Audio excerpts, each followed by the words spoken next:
حضور نے نا لوگوں کو سمجھایا تھا. پہلے لوگ کسی عقیدے کے قائل ہی نہیں تھے.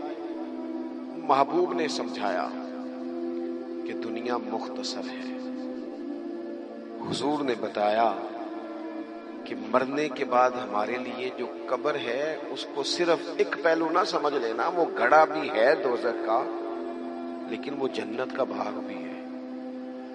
نبی پاک نے لوگوں کو ایجوکیٹ کیا، تعلیم دی، سمجھایا کہ تم ایک نظریاتی زندگی گزارو.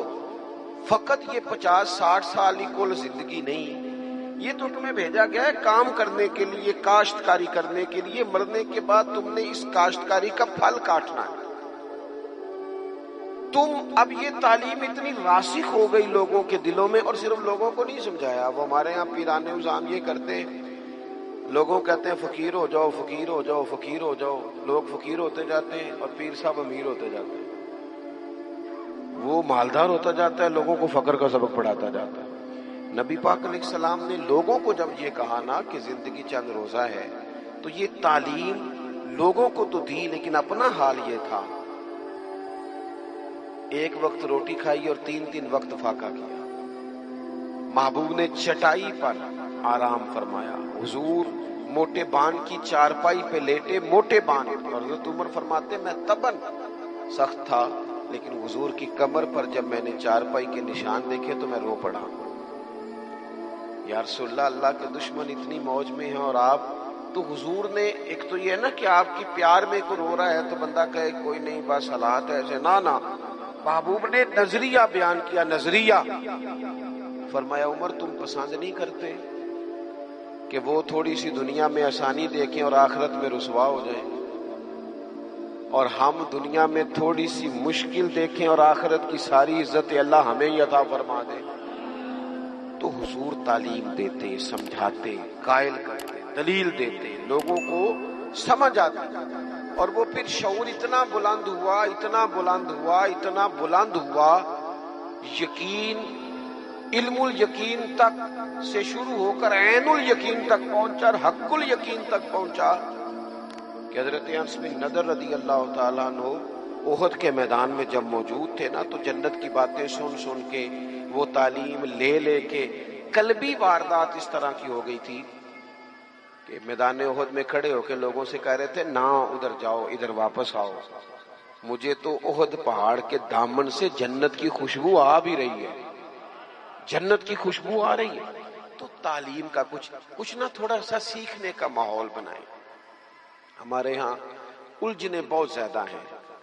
ایک لمبی تعداد ہے لوگوں کی جو ہر وقت ذہنی کشمکش کا شکار رہتی ہے. ایک تناؤ ہے، ایک الجھاؤ ہے. میں گزارش کرتا رہتا ہوں بزرگوں سے تو نہیں، جو دوست احباب ہیں علماء کی جماعت میں، کہتا ہوں کہ لوگوں کے جو مسائل ہیں اس پر گفتگو کی جائے، لوگوں کو ذہنی آسودگی کا موقع میسر آئے، انہیں پتہ چلے کہ یہ ہمارا اصل مسئلہ ہے. ہمارے جو آپ دیکھیں نا، حسد بہت بڑا مسئلہ ہے. اس پر نبی پاک علیہ الصلوۃ والسلام کی درجنوں احادیث موجود ہیں، اور اس کے ہر پہلو پر حضور نے ہمیں سبق دیے. بغض پر، جھوٹ پر، بدی پر، خیانت پر، رزق حلال کے فضائل پر، محبت پر. یہ جو ہمارے مسائل ہیں، ہم اگر حضور سے سیکھ لیں. ایک جنگ بنی رہتی ہے گھروں میں، چوکوں میں، چوراہوں میں، آپس میں، دفتروں میں، اکٹھے بیٹھنے والے لوگوں میں، حتیٰ کہ دینی ماحول میں بھی اگر چند لوگ مل کے کام کرتے ہیں تو وہاں بھی کچھ نہ کچھ آپس میں چیزیں دلوں میں موجود رہتی ہیں. شرط یہ ہے کہ ہم حضور سے سیکھیں، کشادگی پیدا ہوگی، دل بڑے ہوں. تو نبی پاک نے اپنے لیے بطور معلم کا لفظ اعزاز کے طور پر حضور نے بیان کیا. اور دوسرا، حضور نے فرمایا میں نا اخلاق عالیہ کی تکمیل کرنے دنیا میں آیا ہوں. ایک ہوتا ہے کوئی اچھی بات کرنا، بہت سارے لوگ اچھی باتیں کرتے ہیں، اور آج کل تو سارے لوگ ہی اچھی باتیں کرتے ہیں، پر مسئلہ صرف اتنا ہے کہ کرتے دوسروں کے لیے. جتنی اچھی باتیں ہو رہی ہیں وہ ساری اچھی باتیں دوسروں کے لیے. اگر وہ اچھی بات جو ہم کر رہے ہیں صرف وہ والی کریں نا جس پر ہم عمل کرتے ہیں، تو جو تبلیغ عمل سے ہوتی ہے وہ دیر پا ہوتی ہے، اس میں وسعت ہوتی ہے.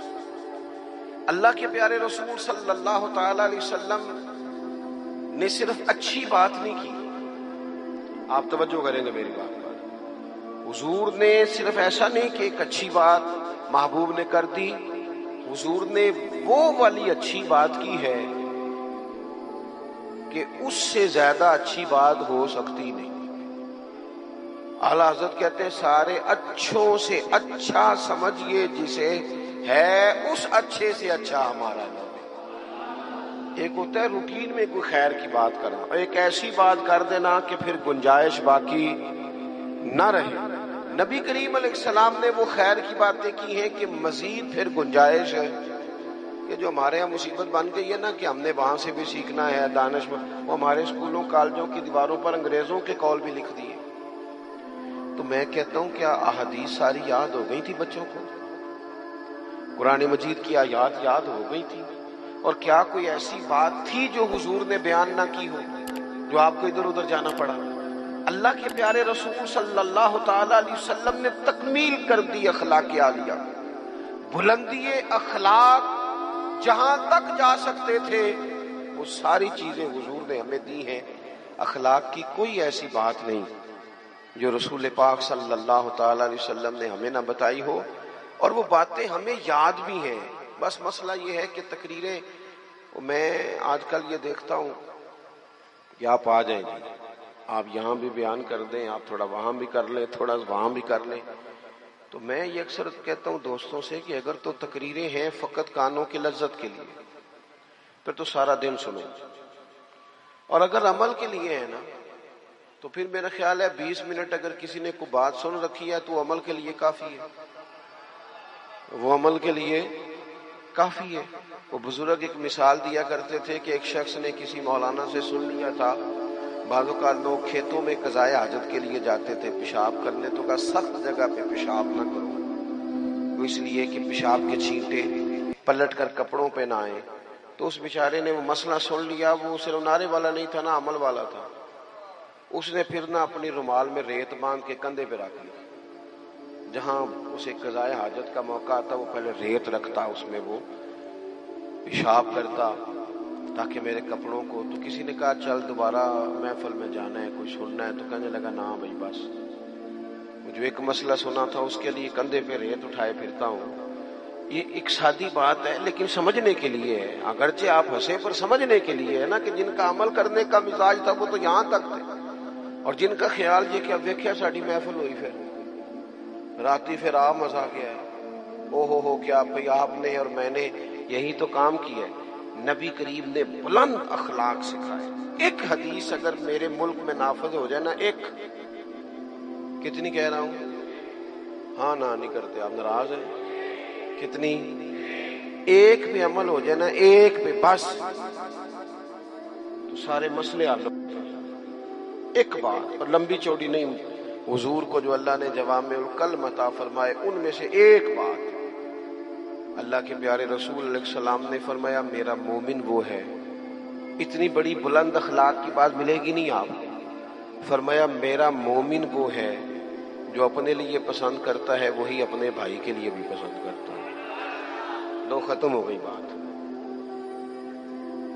آج کے بعد زندگی میں یہ ایک بات طاری کر لو، ایک صرف، کہ جو اپنے لیے پسند کرنا ہے وہی اپنے، کوئی ملاوٹ ہوگی، کوئی آدمی غلط چیز بیچے گا، کوئی غلط چیز بنائے گا، کوئی خرابی پیدا ہوگی، کیوں کہ اس نے نا، میں دکان پہ ایک دفعہ کپڑے خریدنے کے لیے بیٹھا تھا تو ایک صاحب کہنے لگے پیر صاحب یہ لے لے آتے، میں بھی پایا ہے۔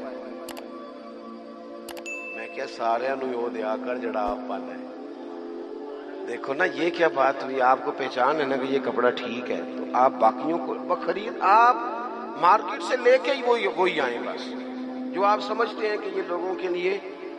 کیوں ہم اس طرح کا کام کرتے ہیں؟ کیوں نہیں ہم سمجھتے کہ یہ غیر نہیں ہے، یہ ہمارے اپنے لوگ ہیں؟ یہ کیسے ہو سکتا ہے کہ کسی کے بچوں کو آپ ملاوٹ والی چیز کھلائیں اور بیماریاں آپ کے گھر نہ آئیں؟ یہ کیسے ہو سکتا ہے؟